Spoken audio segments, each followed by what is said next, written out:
Осындай туындыны жасау үшін сізге қанша уақыт қажет болды?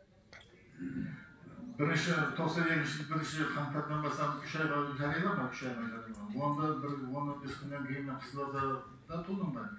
Sonradan kelgen qonaqlar qалтасы салып, birinchi жазгайсы әкелді, жарыстырма Қазақстан тәуелсіздік алды, рәміздерге не жасаватсын конкурс болып жатыр деп, қалтамда жүре берді.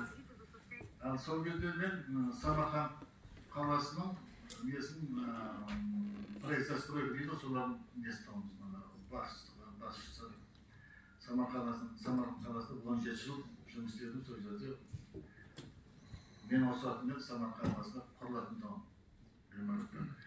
Сол кезде Мұхаммед пайғамбарымыздың 49 немересі Агахан деген Швейцарияда штаб тұрып, мұсылман қалаларына дүниежүзілік конкурс жариялаған.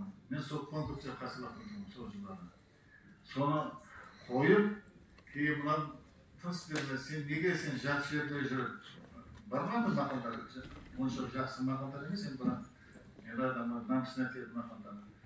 Содан сол бір 20 шақты кейін барып, ананы қойып, мына кірістім. Ізденіс бастарында.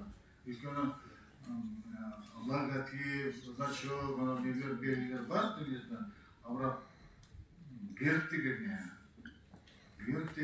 кезде, ол бір мемлекеттің гербі, оның мағынасы, оның жауапкершілігі, оның қандай қасиеті өте басқаша. Сондықтан бұл айтып отқанмен намыстан туып, соны зерттеп деген сияқты соны ойланып жасап. Сол кезде шын айтқанда маған әсер еткен бастау қиын ғой, бастаусын кейін ой жалғасады. Мына Досмұханның сол кезде Москвада жүрген той жыры бар ғой, той жырын айтады, Ақбосау деген өлеңдер шықты, ауыл деген өлең шықты. Демек біздің халқымыздың несі осы шаңырағының бек болсын, кереген кен болсын, бостығының берік болсын деген несі әсер етті. Содан кейін соның бастаған